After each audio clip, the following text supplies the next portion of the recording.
Hey guys, Dale here. Back with some more Rimworld, this time a new series. So this is going to be part 0, just kind of the explainer for our Return of the Sith series. I'll talk about some of the mods, I'll talk about some of our initial base plans, the ideology, I'll introduce us to our colonists, and hopefully that's like short, sweet, and then the next part will be part 1, so if you want to see actual gameplay, you can skip this one. For now, let's take a look first. I guess graphics setter. I like this view. It kind of shows what has been added. So you can see what mods are adding the most content. I did add this EGI holograms and projectors that popped up on the workshop last week. It's just a bunch of different decor, holographic decor. Some of it I think pawns can interact with and actually like learn from or other things. You can see here we have like a slew of Outer Rim mods. So during the Mandalorian's playthrough, we mostly played with what was it? Outer Rim Core, Mandalorians, and the Republic and Galactic Empire factions, along with a mod that makes the Empire a galactic remnant. Here we have the Republic is back, the Empire is back. We switched our Xenotype mod from the Star Wars races mod we were using before, and we're using this Galactic Diversity mod now. Other stuff is Mandalorians are here, and then there's also an Old Republic, which includes some like really old like costumes, armors, weapons from thousands of years and kind of like Star Wars' past. And the other stuff that's not showing on here is Star Wars related. I did want to talk about the Arrow framework. So we swapped over to that from SRTS, Madman Star Wars Ships mod. There's a version for SRTS and there's a version using the new Aerocraft framework. And I haven't tried it out yet, so I'm really curious to see what that looks like. We'll kind of put some things on the screen so you can see like a bigger view. So like Outer Rim, obviously kind of like the core set of mods that we're using in this playthrough. So Galactic Diversity I wanted to take a little bit of a closer look at. So you can see these races like look pretty awesome, and it's part of this Outer Rim series. So it's nice to kind of like use mods from the same mod author. Outer Rim Old Republic. So if we scroll down on the page, you can see like Old Republic apparel. We're not actually going to have the Old Republic faction or the Sith Empire faction. We're going to play as a Sith Empire kind of reforming. So some Sith apparel. Galactic Republic. So this introduces like clones.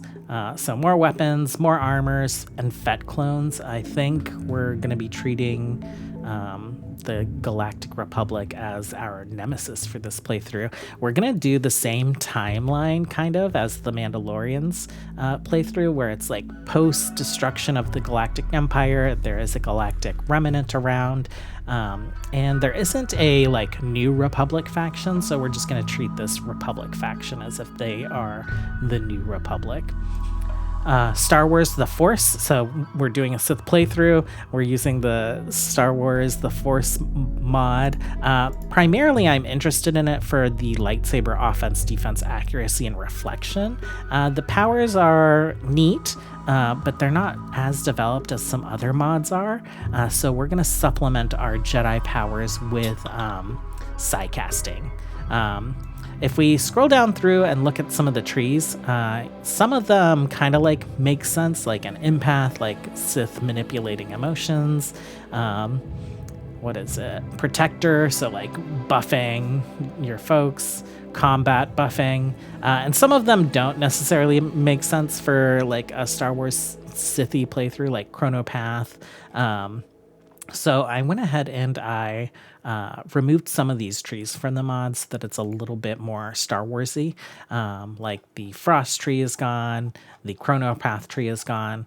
I did keep the Conflagrator in here just because, one, fire's cool, but in Rebels, there's actually an episode where Darth Sidious kind of like unleashes some like blue fire at Ezra.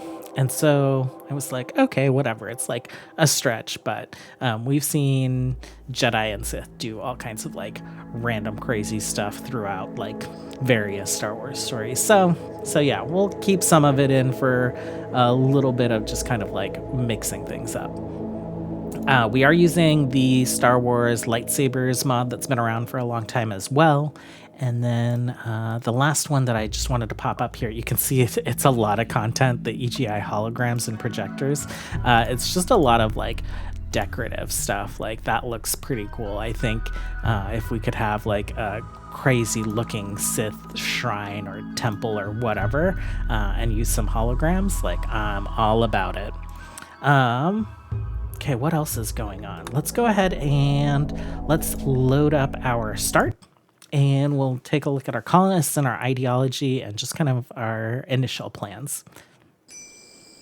Okay, so we have 3 colonists, and kind of the backstory for these is these are going to be like Sith Inquisitors, and what happened to the Sith Inquisitors after like the fall of the Galactic Empire. I'm sure a lot of them died. I'm sure some of them were hunted down, and I imagine that some of the Sith Inquisitors just kind of like faded into the background to live to fight another day. And these 3 are kind of like of that opinion. So, they weren't really Sith. Vader just treated them as assassins, didn't really train them fully in the ways of the Force. But for all they know, Vader and Sidious are gone now. And so if the Sith are to continue, the 3 of them are thinking, oh, we should be reforming some kind of Sith organization or empire. They're aware of the rule of 2, and so that'll kind of play into the fact that, that'll play into some of the things that we have done with our ideology. So we have Limo here, Limo Leonid, Force-sensitive, experienced combatant, fast walker. We have Esrel Kaja, Force-sensitive, tough, indestructible. He's going to be a crazy tank. And Selvi Komik, Force-sensitive, nimble, and a perfectionist. And so these are all 3 different races. So we have like an Iktachi here, a Nikto, and a Mirelon. Planning wise, oh my gosh, where do we go? Where is my thing? There it is. Okay. Planning wise, not as developed as the Mandalorian plans. I kind of haven't figured out like what rooms and other stuff look like. I had a lot more time to kind of like set up the Mandalorian and figure out what I was doing. But I have just kind of like set up an initial plan here, just like playing around with shapes, so you can ignore that. This will be our initial structure, and we're probably going to like make this like a little barracks. Eventually this will become our research room. So this will be our ideological temple room, a little chapel, a throne room, and then a couple bedrooms. So like master and apprentice. And this structure will be kind of like our Sith temple. I used the outline of this structure to like create a little bit of mirror images here on the side, and then create this shape. I'm not quite sure what we'll do, but I think somewhere from here we'll figure out like main base defenses, and I've kind of just like walled all this off with our plans as we'll eventually build a wall around this structure. I think I want to do more of a circle instead of this big rectangle up here, so that'll just kind of like come along as we start building our base. Ideology, we're calling it the Neo-Sith Assembly. So we have supremacist, transhumanist, violent conversions, and blood court. So blood court means that we'll have a ritual for deciding who the leader is.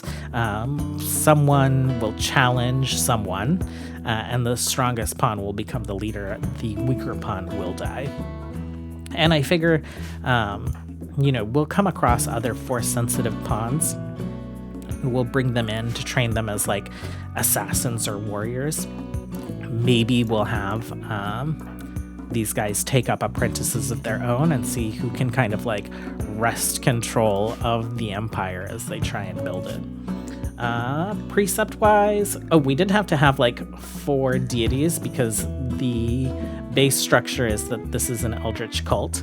And so I figured that would kind of be interesting with the eldritch cult being our base. There is a need in the pawns for corruption. And so we'll have to have rituals to kind of like increase our corruption. We'll need structures up to like maintain corruption for us. We'll see how that goes. I haven't actually like played with the Eldritch cult thing, but I figured it would be kind of neat for like a Sith playthrough. So corruption is essential. Leader's our best fighter. Fast research. A bunch of like transhumanist stuff down here. Our leader is... Ooh, that's strange. I'll fix that. I'm not sure why these 2 titles changed. Well, our leader will be the Dark Lord, and then our moral guide will be the High Acolyte. The melee specialist and the shooting specialist stayed the same. So we have a Sith warrior and a guard captain. And then we only got to add 2 additional rituals. So we have 2 social festivals that'll bring us random recruits. We have to have this incantation because of our cult, and it'll increase our corruption. We have to have the leadership challenge because of blood court and violent conversions are required. We do have holocrons of some previous Sith lords that are our relics and that we'll try and like go pursue. But yeah, that's kind of it for now. I'll go ahead and wrap up this like part 0, and I'll see you guys in part 1. So thanks for hanging out. Until next time, have a good one. Bye.